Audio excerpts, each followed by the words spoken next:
Hi guys, welcome to the Whiskey Trail. Today we're talking about the best whiskey glass and a little bit of how to drink whiskey. And I'm lucky enough to have a special guest here who I've known for a few years. Rosie is here with me, and she is the owner of TÚATH Glass. Hi Rosie. There, how's it going? Yeah, good. Good to see you. Yeah, great to see you. Long time no see. Yeah, I know. Actually, I think it was probably the launch of World Whiskey Club. Was it? Was probably the last time. Yes, that was a hazy last time. It seems like a lifetime ago now. It does, yeah. That was a good night. Hi John, if you're listening. Yeah, February sounds right, but anyway, best not to think that far back. I know I'm calling you on Zoom today, so we are a little bit slow. We'll carry on and we'll see where the conversation leads. But I know you've been, I'm trying to think how far back you've been selling these guys. I first saw them appear in the Irish whiskey industry, and I was intrigued by the unusual shape. Tell us a little bit about that. Okay, well, we started designs in 2016, actually. We kind of put the company together in 2017, and we went into production the beginning of October 2017. So our launch was actually the Irish Whiskey Award. Yeah, well, that's true as well, because it kind of links into the first bit I wanted to talk about, because nearly the first glass that someone comes across, maybe when you're in college or when you first have your first drink, is one of these guys, is a shot glass. Now, we're talking about tasting whiskey. This has nothing to do with tasting whiskey. This is literally functional. Pour a bit of whiskey in and throw it back. So this is not what we're talking about today.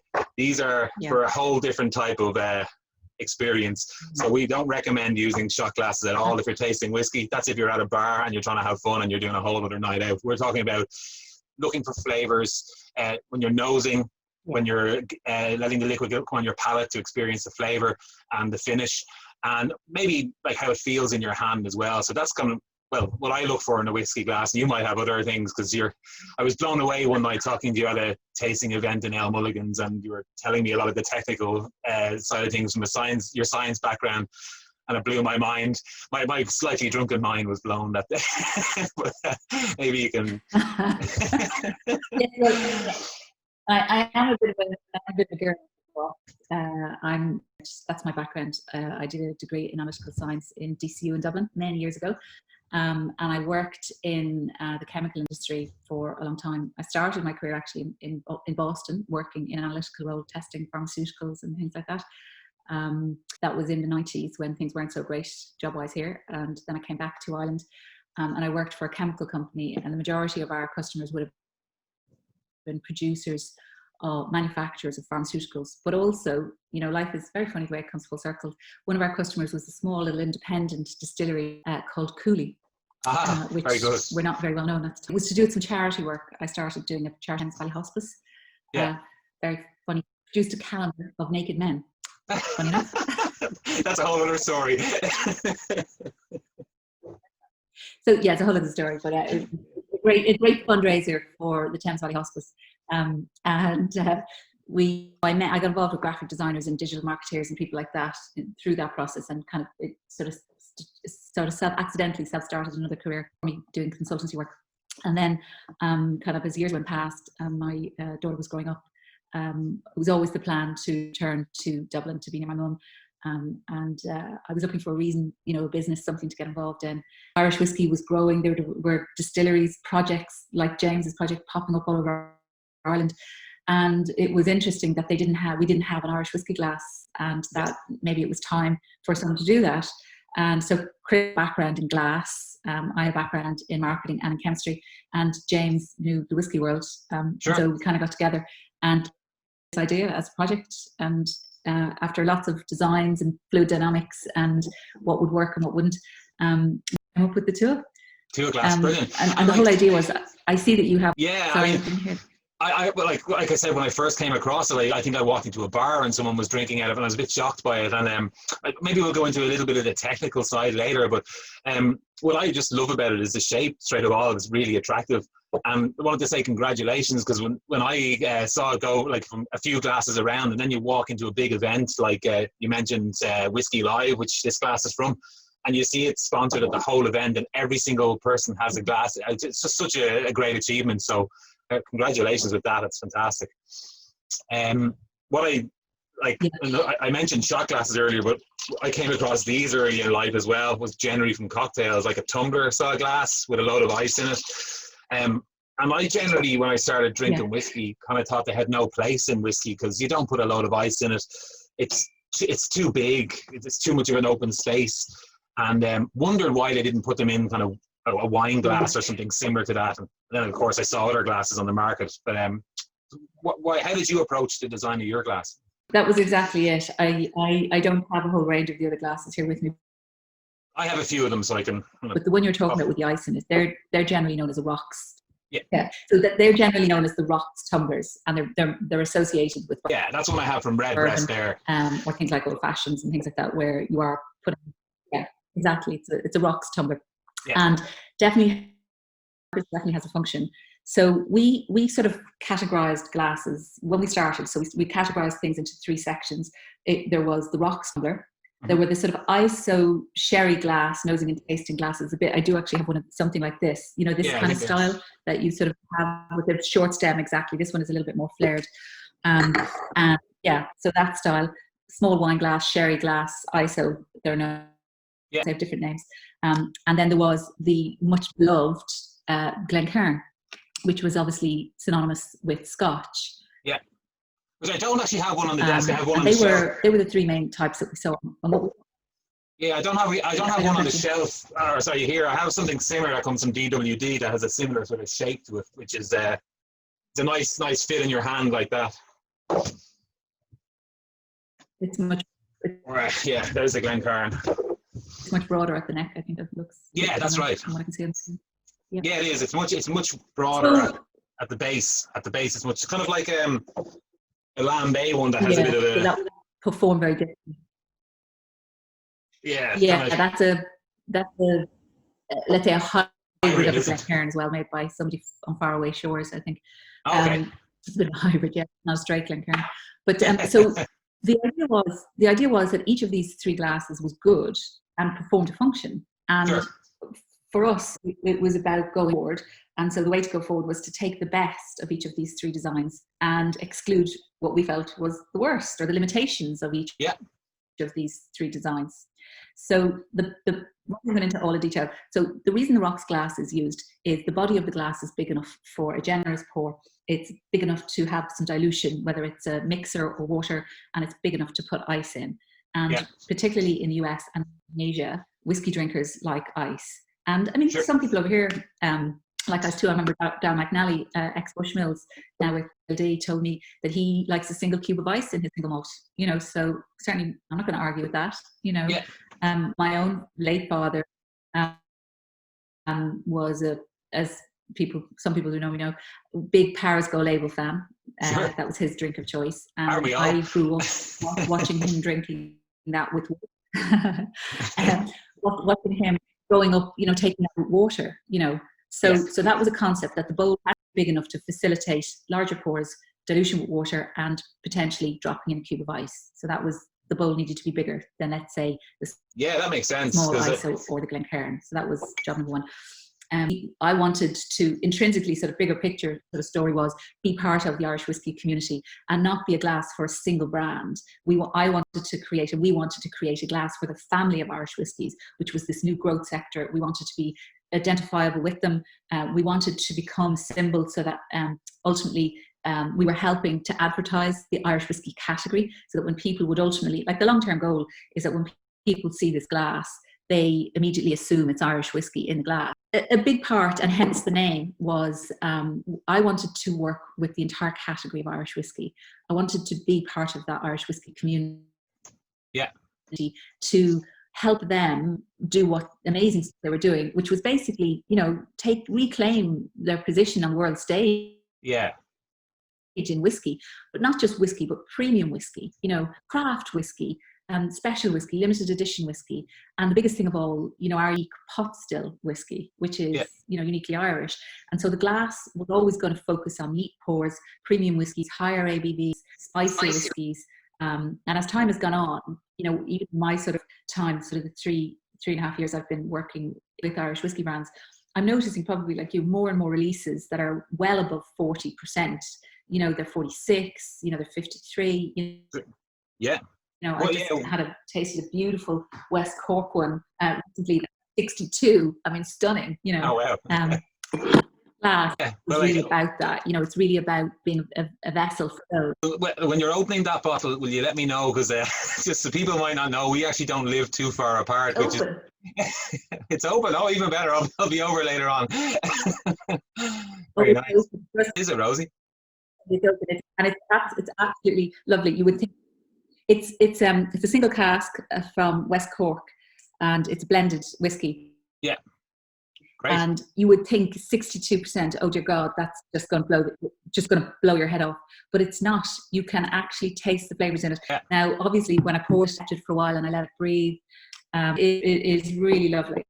Yeah. I actually won this at a charity auction, believe it or not. Brilliant. That I was at. Right.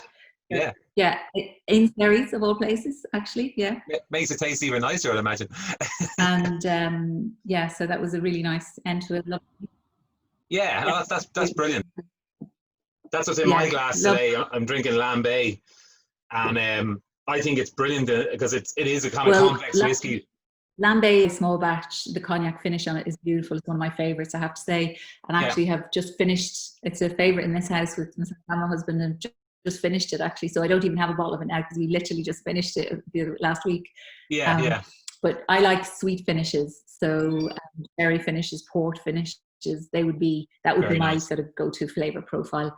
I've tried to get into the sort of peated ones. Yeah. Because it seems to be a new development in Irish whiskey. Yeah. I just can't. It's just not a taste I can get. I wish I could, but I can't.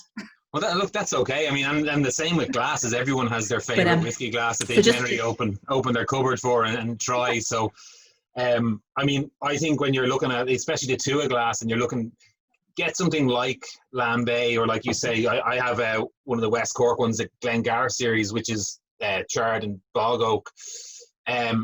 Is get something like that and put it into a glass like the Tuath glass, something that gives it a bit of space to breathe, tapers up towards the nose. But I think when you look at the Tuath glass and the lip at the top, for me, that's really, if you get any of those esters, I think you were explaining to me before, pushes any of those bad notes away and lets you get really stuck into the really interesting notes that are sitting there. Yeah. I mean, what I found at the start of this journey was obviously, the people who are new to whiskey, young people who demographics of whiskey are changing, of whiskey drinkers are changing. You've got a lot more women, you've got a lot more young professionals drinking whiskey, and they're not used to it, and they're trying to educate themselves in it. And if they take a strong whiskey and it's in a maybe an ISO or a sherry glass where the aperture is narrow, or like the Glencairn, and they take a smell of it, they literally get a bang in the face, and the first thing they say, oh my God, I don't know how you drink that stuff, because what they're getting is that first phase of ethanol that comes up off the whiskey. It's the lightest bit, and it comes off first. It travels up the glass, and if there isn't an ease to get it out, it burns in the nose. You get alcohol burn. It's quite unpleasant. Yeah. I mean, like and so by opening up the top of the glass a little bit wider than the Glencairn, and so by opening up the top of the glass and also putting the flare on it, so that the ethanol, the first phase of ethanol, travels outside away from the nose, it mitigates it, and so it still slopey side still will trap the esters, aldehydes, the fruit esters, which give whiskey a lot of its characteristic smells. They stay in there. Yeah. They hit the sides because they're heavier. They hit the sides and they come back down. Sort of like like poetic license, but like a mini kind of distillation in the sense that it comes up, goes out, the heaviers stay, and that was part of the process. And then the last part of the process was to go back to what was good about this style of glass was you don't have to touch the bow. You don't heat it. You don't mask it. You don't have to touch the bow, because the Glencairn, in my opinion, should have a stem. It should have had a stem. I don't know why they didn't give it a stem. And if you look at most distillers and master blenders, they're holding a glass like this by the round, by the stem, and they're swirling it like this, and they're inspecting it and looking at it and doing all of this. And you can't do that with a Glencairn. You have to hold it like this, Yeah, your hand and is so never... for me, I found that difficult. So we wanted it to have a base or a stem. Yeah, you're right. With the Glencairn, like, your hand is always really, if not on the liquid, really, really close to it. Where like the ISO glass, I really like holding it at events. Like you're mentioning yours, you can hold a stem, but you can still be as close or as far away from the whiskey as you want. Yeah. And do you think that's important, that heat exchange of your hand. Yeah, absolutely. Yeah, yeah. Because I imagine in warmer, today it's nice and sunny. I had to block out the window here beside me because there was too much sun coming in, which is not the norm. But I imagine in like places like Texas or, you know, hotter countries, that you're like, you really want to keep your hand away from that glass at all costs. Well, and the thing is, you know, over 20 minutes or whatever you might have with your Whiskey, yeah. measure, you know, with your pour, if it's a generous pour, maybe longer, it will affect the whiskey. Now, maybe in some people's opinion, that's not a bad thing. The heat will change the Yeah. profile, and that gives them a different drink. But for most people, they don't want it to warm it. And also, personally, I feel, you know, as I said, to go back to the inspiration of the ISO or the stemmed glasses, the coffee test, was, you know, in terms of the inspection of the colour and the legs, and, you know, I can't remember the quote, but it's something about, you know, when we eat or whatever, our first taste we take is what we take in with our eyes. Before we even tasted the whiskey, the depth of colour, the paleness, it's telling us all kinds of things. Yeah, you eat with your eyes before you eat with your mouth. We've already nearly decided before. Yeah, absolutely. And so to inspect a whiskey, personally, I feel like a lot of, because I'm a fan of red wine, and for me, tasting red wines is a big hobby, and a big part of it is inspecting. Yeah. The wine, the colour, you know, the legs, all of that in the glass. So, and why would you not use a glass like that, like a wine glass that's, you know, it's tapered? Because is the surface area too big for whiskey, or is it? So there'd be a case of. Well, I lost Rosie there, so I'm going to have a taste of Lambay whiskey anyway. And yeah, so the wine glass here, why would you not use a glass like that, like a wine glass? I mean, I look at surface area there, it would be a big pour of whiskey, but it does the same functionality as any of the other tapered glasses, or am I wrong? Yes. No, so the basic functionality and the concept is the same. So at the bottom of you have the widest part, as you do with the Tuath. If you look at the Tuath, the widest part is really low down on the base. Yeah. Okay, which means that you've increased the surface area. And with the greater surface area, the whiskey opens up and breathes more quickly, which is what you want from an older whiskey. Sure. Right, or more complex whiskey. There was a guy, the ex-master distiller from Bruichladdich, said, in his opinion, you should leave it a minute for every year in terms of opening up to let it breathe. Let it breathe, okay. Now, the way you can speed the process up is the way you can speed the let it breathe part up is increase the surface area, and therefore that would speed that process up. So by having the largest surface area lower down in the glass, you need less of a pour to reach that maximum surface area. Okay. If you understand. No, I'm with you. There was a study, you and I mentioned it, a guy, Laddie, did a very sophisticated study about how many mils you had to get into various types of glasses to reach that maximum exposure and, you know, breathing. And I he read found that in his results was that the Tuath gave best value in terms of area. So, and that was part of the design. Now, I read the that issue article, with the wine glass and if anyone, the bowl is so big that you. Yeah. If anyone is looking for like that article, Laddie, it's brilliant. It's so technical. It goes into like he's measured pretty much not every glass on the market, but a lot of the market, the glass on the market, and compared them and done graphs. And I mean, fantastic piece of work. So jump over to Laddie and have a read of that later on. But yeah, I'm totally with you. I mean, so what's the size then, going from quite small up to like where do you draw the line? That's exactly it, and that's the issue with your wine glass: is where do you draw the line to get to the widest diameter of that wine glass, the pour to get it up to that level? I don't know, because obviously it's hard to say, but I'm guessing it would probably be 70 or 80 mils of whiskey to get to that functionality. Whereas in Tuath, it's only 30 mils, which is obviously a standard pour, and that was again part of the design. And also, I wanted the glass to be used on trade. I wanted it to become part of the culture of Irish whiskey. And anybody who's ever worked in a bar hates long stemmed glasses. They're a nightmare in the dishwasher. They fall over, they break. People gather them upside down by the stems. They bang together, they snap. I vouch for that. When I was working our stem in a bar, you'd always end up with this bit, wouldn't you? You'd always end up with that's gone at the end of the night, and you're left with your glass. Yeah. And Yeah, it's difficult, you know. yeah. Yeah. So while we wanted the functionality of the base of the stem, we didn't want the The length of it out. length of the stem designed to do this, to really, yeah, you have the stem without the stem, if you know what I mean. You have I the know, foot. I'm with you, and it's sturdy as well. If you drop that glass, I'd say from a height from a table, it would probably survive.